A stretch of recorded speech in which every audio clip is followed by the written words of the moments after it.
So good afternoon friends, welcome to my channel Edward Wings. And आज हम बात करेंगे केएस प्री का रिज़ल्ट जो है वो हो चुका है। एंड लगभग 4500 के आसपास जो हैं बच्चे क्वालिफाई रहे हैं। टोटल जो हैं 20,000 बच्चे इसमें लगभग अपीयर हुए थे, 20,000 प्लस अपीयर हुए थे, जिसमें से 15,500 के आसपास जो हैं वो बाहर हुए हैं और 4,500 के अराउंड जो हैं बच्चे जो हैं उन्हें मेंस के लिए कॉल आई है। ठीक है, आज की वीडियो में हम देखेंगे कि आपका मेंस जो है वो कब शेड्यूल किया गया है, टेंटेटिव शेड्यूल जो है क्या वही आपकी फाइनल शेड्यूल डेट रहेगी या नहीं रहेगी। उसके बाद कुछ बच्चों ने ये भी पाया था कि कुछ नए बच्चे आ रहे हैं जिनको मेंस के बारे में पता नहीं है कि मेंस में क्या क्या प्रोसेस होने वाली है, कितने पेपर हैं, कितने मार्क्स का होने वाला है, क्या क्या उसमें किस किस चीज़ का पेपर होता है। तो वो भी हम डिटेल में देखेंगे आपका मेंस कैसा रहने वाला है। उसके बाद जो और बात करेंगे वो हम देखेंगे कट ऑफ जो है वो आपका कितना रहा है। क्या कट ऑफ जो है पुरानी की और नई की के हिसाब से उसमें कुछ फ़र्क आया है या नहीं, इसके ऊपर भी हम देखेंगे। उसके बाद हम मेंस के लिए जो भी बच्चे नए हैं उनको ज़रूर बताऊंगा मैं कि मेंस के लिए आपको ऑप्शनल सब्जेक्ट जो है वो कैसे चूज़ करना है। एंड आखिर में हम ये भी बात करेंगे क्योंकि असिस्टेंट रजिस्ट्रार का एग्ज़ाम जो है वो भी अब आपका बिल्कुल रो में है। एंड दोनों क्लैश ही करेंगे, दोनों की प्रिपरेशन आपको साथ ही करनी है। तो क्या ऐसा पॉसिबल है कि केएस के मेंस की तैयारी और असिस्टेंट रजिस्ट्रार की जो प्री की तैयारी है क्या उसको साथ साथ किया जा सकता है या नहीं, ये सब चीज़ें हम डिस्कस करेंगे। डिटेल वीडियो रहेगी, थोड़ी बड़ी वीडियो रहेगी, तो बने रहेगा हमारे साथ। सबसे पहले तो हम रिज़ल्ट नोटिफिकेशन को देख लेते हैं। तो ये आपका रिज़ल्ट नोटिफिकेशन है। काफ़ी सारे बच्चे जो हैं काफ़ी देर से बोल रहे थे कि रिज़ल्ट डिले हो गया है, डिले हो गया है, लेकिन 15 से 20 दिन का वक्त जो है वो नॉर्मल लिया जाता है और आपका 18वें दिन या 19वें दिन में आपका रिज़ल्ट निकला है। तो ज़्यादा डिले नहीं है, ठीक है। इतना प्रोसेस जो है चलता है। यूपीएससी पैटर्न पर पूरा अलाइन हो नहीं सकते, एक दो दिन ऊपर नीचे होना जायज़ भी है। ठीक है, तो यहाँ पर अगर आप देखोगे तो ये आपका रिज़ल्ट निकाला गया है और ये कहा गया है कि एनेक्जर ए जो नीचे दिया गया है आपको, एनेक्जर ए में जो बच्चे हैं वो सारे बच्चे जो हैं जिनके रोल नंबर वहाँ पर बताए गए हैं, क्योंकि प्री का रिज़ल्ट हमेशा आपका रोल नंबर्स में ही आता है, आपका नाम नहीं आता। मेंस का रिज़ल्ट जो आएगा वो भी आपका रोल नंबर में ही आएगा और जो फाइनल रिज़ल्ट होगा आपका पीटी के बाद यानी पर्सनैलिटी टेस्ट के बाद, वो जो है वो आपका नाम एंड रोल नंबर दोनों के साथ आएगा। ठीक है, तो अभी प्री और मेंस का रिज़ल्ट जो आता है वो आपका रोल नंबर्स में ही आता है। तो एनेक्जर ए में जिस जिस बच्चे का रोल नंबर है वो सब जो हैं क्वालिफाइड है प्री के लिए और उनको मेंस में बैठने का एक मौका दिया जाएगा। ठीक है, और यहाँ पर एक और चीज़ आपके काम की जो है वो बताई गई है कि मेंस एग्जामिनेशन जो हैं वो टेंटेटिवली शेड्यूल हैं आपके फर्स्ट फोर्टनाइट ऑफ फरवरी। ठीक है, फोर्टनाइट जो होता है ये लगभग 2 वीक्स का टाइम होता है। ठीक है, एक हफ्ते एक महीना जो है उसमें लगभग 4 वीक एवरेज में माने जाते हैं। तो फर्स्ट फोर्टनाइट अगर कहा गया है तो पहले 2 हफ्तों के अंदर ही ये कहा गया है कि आपका पेपर टेंटेटिव शेड्यूल है। ठीक है, लेकिन क्या ये टेंटेटिव शेड्यूल ही फाइनल शेड्यूल होगा? तो जहाँ तक मेरे व्यूज़ हैं ये फरवरी में आपका एग्ज़ाम जो है वो पॉसिबल नहीं रह पाएगा, क्योंकि आपको पता है कि जम्मू कश्मीर में मौसम जो है जैन और फ़ेब में वैसा नहीं रहता, बर्फ़ें वगैरह पड़ जाती हैं और इसका एक पेपर भी नहीं होता। आपको पता है 8 पेपर आपके मेंस के होने हैं, तो 8 पेपर लगातार कंडक्ट करवाना जो है बर्फ़ वाले सीज़न में और बारिश के सीज़न में वो मुश्किल रहता है। तो आपका फ़ेब में तो पेपर नहीं होगा, लेकिन एक बात ये भी आपको बता दूँ कि ज़्यादा लेट नहीं होने वाला आपका पेपर जो है। अगर टेंटेटिव मार्च है तो फाइनल आपके मेंस का पेपर जो है वो सॉरी टेंटेटिव फ़ेब है तो मार्च में आपका जो है वो फर्स्ट वीक या फर्स्ट फोर्टनाइट आप कह सकते हो, फर्स्ट फोर्टनाइट ऑफ मार्च में आपका एग्ज़ाम जो है वो ज़रूर हो जाएगा। ठीक है, उसके बाद नीचे चलोगे तो आपको एनेक्जर ए है यहाँ पर। ठीक है, ये नंबर वाइज है, आपका रैंक नहीं है कि इसमें आप टॉपर आ गए हो, जैसे फर्स्ट नंबर है तो इट डजेंट मीन कि ये टॉप आ चुके हैं। ठीक है, ये आपका रोल नंबर वाइज है। और अगर आप पूरे चलोगे सॉरी पूरे अगर चलोगे तो आप यहाँ पर देखोगे आखिर में लगभग 4544 स्टूडेंट्स जो हैं उनको क्वालिफाइड माना गया है प्रीलिम्स एग्ज़ाम में, और ये सारे जो हैं ये मेंस के लिए अब आएंगे। ठीक है, क्या करना पड़ेगा? देखिए, एक और अलग से आपको नोटिफिकेशन आएगा जिसमें आपको फिर से दोबारा से एक एप्लीकेशन फॉर्म भरने के लिए कहा जाएगा। वो आपका मेंस का एग्जामिनेशन फॉर्म रहेगा। ठीक है, तो मेंस के एग्जामिनेशन फॉर्म के लिए फिर से एक अलग नोटिफिकेशन आएगा, फिर से पोर्टल खुलेगा और आपको ऑनलाइन एप्लीकेशंस के लिए इनवाइट किया जाएगा। जब वो नोटिस आएगा वो भी मैं आपको बता दूंगा अलग वीडियो के थ्रू। अभी आपको वेट करना है और अपनी प्रिपरेशन जो है उसको तैयारी में रखनी है। ठीक है, तो जब भी आपको नोटिफिकेशन आएगा तो अगेन आपको फिर से फॉर्म भरने हैं, वहाँ पर पूरी डिटेल आपसे पूछी जाएगी। प्री के टाइम आपसे थोड़ी कम डिटेलें मांगी जाती आती हैं उस टाइम जो रहेगा मेंस का फॉर्म, उसमें आपको डिटेल में पूछा जाएगा, हर एक छोटी छोटी चीज़ जो है वो आपको वहाँ पर बतानी पड़ेगी। एंड उसके बाद आपका मेंस जब भी डेट शीट आएगी, ठीक है, टेंटेटिव बता दिया गया है, मार्च में तो हो ही जाएगा, इससे ज़्यादा आगे नहीं जाएगा। बाकी फ़ेब में भी हो सकता है, जेकेपीएससी का कोई भरोसा नहीं है, ठीक है। तो जब भी आगे चलिए देखिएगा, पहले आपका जब फॉर्म आएगा तो वो हम भर लेंगे, ठीक है। उसके बाद आगे बात करें कट ऑफ कैसा रहा। तो देखिए कट ऑफ की बात करें तो कट ऑफ जो है प्रीवियस, अगर आप बात करें जो प्रीवियस की रही थी, प्रीवियस की के हिसाब से ओपन मेरिट का स्टूडेंट अगर 65 मार्क्स प्रीवियस की में लगभग ले रहा था, 65 प्लस ले रहा था, तो तकरीबन जो हैं वो सारे ही बच्चे क्वालिफाइड हैं जिनके 65 प्लस मार्क्स, ठीक है। एग्जैक्ट कट ऑफ क्या है ये आपको फाइनल पीटी के बाद ही जब मार्कशीट आएगी तब आपको पता चलेगा। अभी इतना ही सुनने में आया है, जहाँ तक मैंने बच्चों से भी बात की है, 65 प्लस जिसके मार्क्स थे वो बच्चे जो हैं वो सिलेक्टिव हैं ओपन मेरिट में, जो कि प्रीवियस की के हिसाब से थे। लेकिन जो आपकी रिवाइज की आई है, रिवाइज की में क्योंकि 4 क्वेश्चन डिलीट हुए हैं और उस 4 में से 3 क्वेश्चन आई थिंक हर किसी के अटेम्प्टेड हुए हैं, तो अगर नए की के हिसाब से अगर आप देखोगे तो लगभग 70 प्लस जो है वो आपका स्कोर रहा है जो ओपन के बच्चे आए हैं, ठीक है। मेरा खुद का मैं अगर आपको बताऊं तो मेरा, जैसा कि मैंने आपको पहले भी बताया था, मेरा 80 के अराउंड जो है वो बन रहे थे प्रीवियस की के हिसाब से, अगर मैं देखूंगा 80 के अराउंड मेरे बन रहे थे, लेकिन रिवाइज की में मेरे भी 5 नंबर बढ़े हैं, अब मेरे भी लगभग 85 पॉइंट समथिंग मार्क्स जो हैं नई की के हिसाब से बन रहे हैं। तो जिसके भी जो पहले 65 सोच रहा था प्रीवियस की के हिसाब से, अगर उसकी सिलेक्शन हो गई है तो ऐसा नहीं है कि आपकी 65 पे सिलेक्शन हुई है, आपको थोड़े ग्रेस मार्क्स वो मिले हैं डिलीटेड क्वेश्चन की वजह से। एक दो क्वेश्चन आई थिंक नहीं रिवाइज तो नहीं हुए, आई थिंक क्वेश्चन जो हैं बस खाली डिलीटेड जो हुए हैं उसके ही मार्क्स जो हैं वो आपको मिले हैं, ठीक है। तो नए की के हिसाब से 70 प्लस ओपन का कट ऑफ जो है वो रहा है, बाकी एग्जैक्ट जो है वो तो आपको मार्कशीट के बाद ही पता चलेगा, ठीक है। उसके बाद नेक्स्ट बात करते हैं, सबसे पहले मेंस की। मेंस में आपको ऑप्शनल कौन सा चूज़ करना है ये हम बाद में बात करेंगे, पहले हम मेंस की देख लेते हैं। जो नए बच्चे हैं उनको मैं बताता हूँ मेंस जो है वो आपका कैसा रहता है, ठीक है। देखिए मेंस में आपके जो हैं लगभग 8 पेपर होते हैं, ठीक है। टोटल जो है वो आपके 8 पेपर होते हैं और 8 के 8 पेपर जो हैं ये आपके 250 मार्क्स के रहते हैं, ठीक है। 8 पेपर हैं, ये 250 मार्क्स के 8 पेपर रहते हैं। 8 में से जो आपका एक पेपर रहता है इंग्लिश का, ग्रामर का रहता है, और उसमें थोड़े ऐसे वगैरह और पैसेजेस वगैरह भी होते हैं, ऐसे एंड प्रिसाइज राइटिंग वगैरह ऐसा कुछ होता है। ये एक पेपर जो होता है आपका 250 नंबर का, ये सिर्फ क्वालिफाइंग नेचर का होता है, ठीक है। 8 में से एक पेपर जो है इंग्लिश का, इंग्लिश ए पेपर जो रहता है जिसमें ग्रामर, ऐसे एंड आपको प्रिसाइज राइटिंग लिखनी पड़ती है, ये आपका सिर्फ क्वालिफाइंग नेचर का होता है। इसको क्वालिफाई करना है, इसके मार्क्स जो हैं वो आपके ऐड नहीं होते, ठीक है। सी सेट की तरह ये आपका क्वालिफाइंग होता है।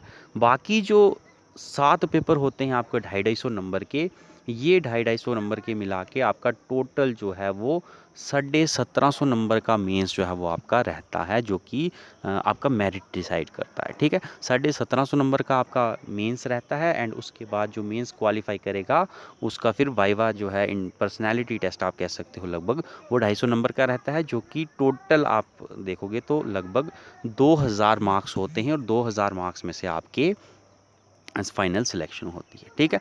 2000 मार्क्स रहता है। और ओपन के लिए जो है इसमें क्योंकि यूपीएससी पैटर्न है तो लगभग 50% मार्क्स जो ले आता है, 50% या 55% मार्क्स, तो वो सिलेक्टेड ही माना जाता है। यानी 55% मार्क्स अगर टोटल ला रहे हो, यानी 1150 से लेकर 1100 के बीच में अगर आप मार्क्स ला रहे हो सारे मिलाकर मेंस और पीटी के, तो आप ओपन मेरिट में भी जो है फॉल करने के काफ़ी ज़्यादा चांसेस आपके रहते हैं यूपीएससी के पैटर्न पर, ठीक है। अब जो आपके 7 पेपर रहते हैं जो कि मेरिट आपका डिसाइड करते हैं, उसमें से एक पेपर जो है वो आपका रहता है एस्से का, ठीक है। 250 नंबर का होता है आपको, ठीक है। एस्से आते हैं आपको, 2 एस्से कोई चूज़ करने पड़ते हैं 7-8 एस्सों के बीच में से, तो वो आपके लगभग 250 नंबर के एस्से रहते हैं। उसके बाद 4 पेपर जो हैं वो आपके रहते हैं जनरल स्टडीज़ के, ठीक है।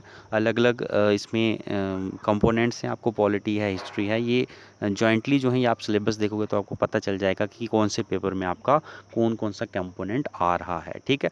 4 ये हो गए, एक इंग्लिश का हो गया, और उसके बाद 2 पेपर जो हैं आपके, ये आपके ऑप्शनल के रहते हैं, ठीक है।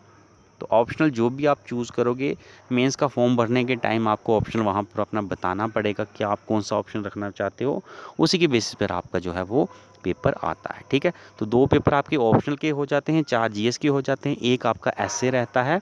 ये सारे पेपर जो हैं ये कंपलसरी होते हैं और इसके बीच में से ही आपका मेरिट बनता है। बाकी एक 8वां पेपर भी आपका होता है, जैसा कि मैंने आपको बताया, English grammar, precedes writing and एस्से वगैरह होते हैं उसमें, वो सिर्फ आपका क्वालिफाइंग नेचर का होता है। ठीक, इस तरह से आपके मेंस के मैंने डिस्कस कर दिया है क्या क्या स्ट्रेटजी, क्या क्या चीज़ें रहती हैं।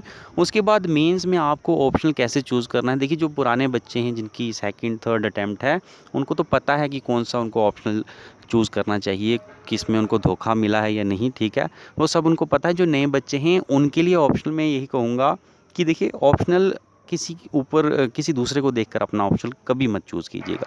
आप ये मत देखिएगा कि मेरे साथ वाले ने पिछले साल कोई अगर मान लीजिए, तो कभी मेंस जो है ये देखकर डिसाइड मत कीजिएगा कि आपके किसी भी एक फ्रेंड ने रखा हुआ है, तो अगर वो वहाँ पर अच्छे मार्क्स ले रहा है तो आप उसके अच्छे मार्क्स देखकर अपना मेंस जो है वो, अपना ऑप्शनल जो है वो बिल्कुल भी डिसाइड मत कीजिएगा। देखिए, जो जिनकी सिंपल ग्रेजुएशन है, जिन्होंने एमएससी नहीं कर रखी है, उनको मैं ये कहूँगा कि आपकी ग्रेजुएशन में 3-4 सब्जेक्ट जो एटलीस्ट आपके होते ही होते हैं। उन 4 में से आप देखिए कि आपका स्ट्रॉन्ग होल्ड जो है वो कौन से सब्जेक्ट पर है। ऐसा कौन सा सब्जेक्ट है जिसके छोटे से छोटे, बारीक से बारीक चीज़ें जो हैं वो भी आपके बारीक से बारीक कॉन्सेप्ट जो हैं, जिस सब्जेक्ट के बारीक से बारीक सब्जेक्ट जो हैं वो आपके कॉन्सेप्ट क्लियर हैं, आप उसी सब्जेक्ट को ही अपना मेंस का सब्जेक्ट रखिएगा। ठीक है, क्योंकि मेंस का सब्जेक्ट मैं आपको बता दूं, मेंस का सब्जेक्ट एक ऐसा सब्जेक्ट है जो कि आपकी क्वालिफिकेशन और डिसक्वालिफिकेशन को डिसाइड करता है। जीएस के पेपर जो रहते हैं उसमें आप जितना मर्जी पढ़ लीजिए, आप देखिएगा कोई भी बच्चा है उसके बीच, 2 बच्चों के बीच में जीएस के अगर आप मार्क्स कंपेयर करोगे तो उतना ज़्यादा फ़र्क नहीं रहता। ऑलमोस्ट जो हैं, आप जीएस का अगर 250 नंबर का एक पेपर है, 100 से 110 के बीच में एवरेज बच्चे जो हैं इतने ही मार्क्स लाते हैं, उसमें कुछ ज़्यादा नहीं है।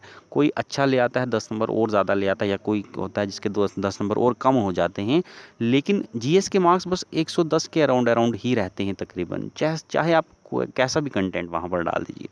लेकिन जो आपका सब्जेक्ट होता है 250 नंबर का, 2 पेपर होते हैं टोटल 500 नंबर के, ये आपके ऐसे कंपोनेंट हैं कि आप 250 में से अगर आपका अच्छा ऑप्शन आपने सिलेक्ट किया है जहाँ पर आपके कॉन्सेप्ट अच्छे हैं, तो आप 250 में से 200 नंबर भी ला सकते हो, और ओवरऑल जो है आप 350 से 400 नंबर के बीच में भी ऑप्शन में ला सकते हो। और वो 400 नंबर जो होते हैं वो आपको टॉपर्स की लिस्ट में भी ला सकते हैं। और वही अगर आपका सब्जेक्ट अच्छा नहीं होगा ऑप्शनल का, आपके वहाँ पर नंबर नहीं बनेंगे, तो आप जो हैं जीएस में चाहे जितनी मर्जी मेहनत कर लीजिए, आप लिस्ट में आप अपने आप को नहीं पाओगे फाइनल लिस्ट में।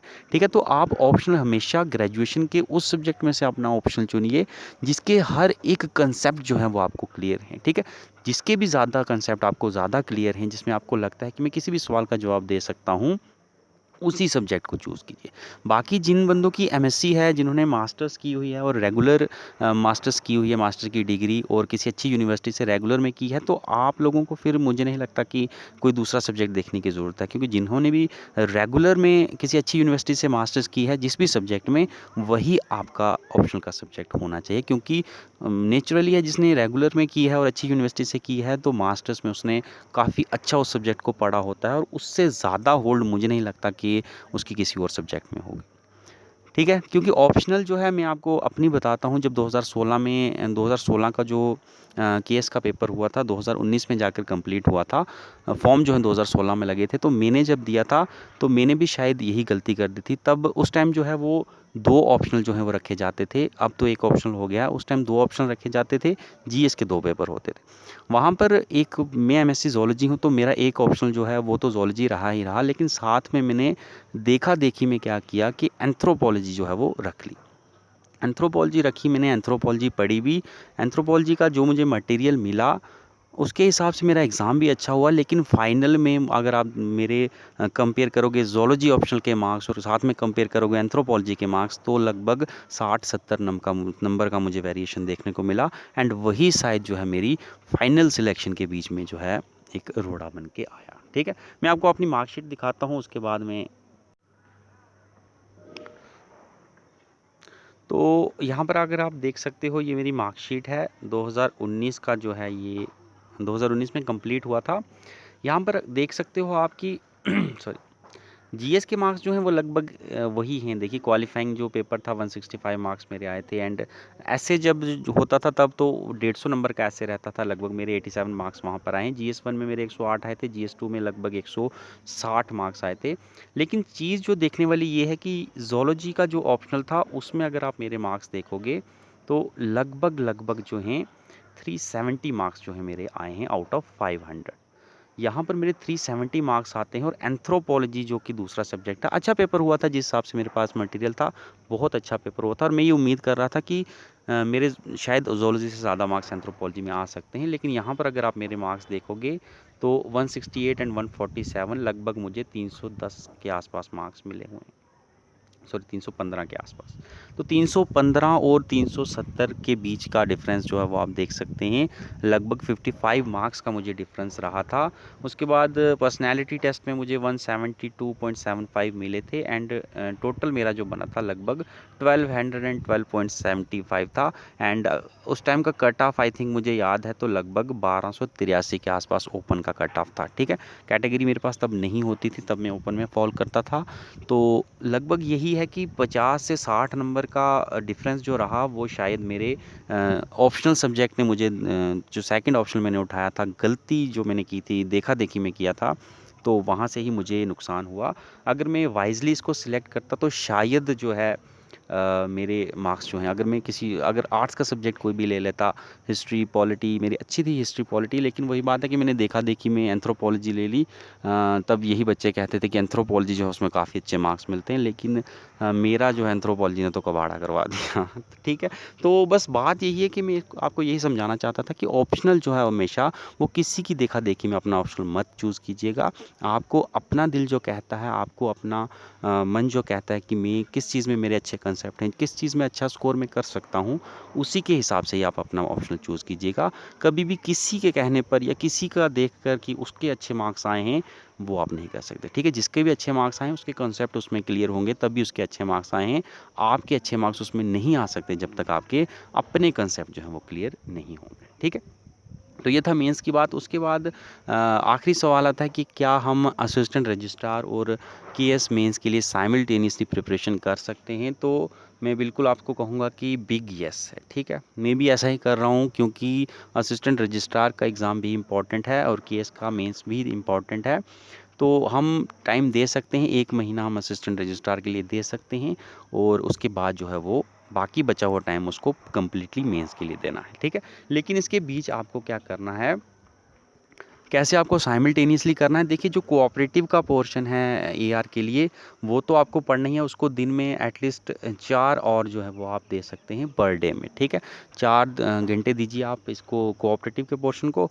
और बाकी जो जीएस का पोर्शन है, स्पेशली अगर आप देखोगे जो आपका ज्योग्राफी है, पॉलिटी है, देन आपकी इकोनॉमिक्स है, हिस्ट्री है, ठीक है, देन आपकी करंट अफेयर्स वगैरह हैं, ठीक है, सीए भी है आपका, इन चीज़ों को लगभग आप 6-6 घंटे दीजिए, दिन में 6 से 7 घंटे दीजिए। टोटल आपको 11-12 घंटे तो आप पढ़ाई करनी ही करनी है।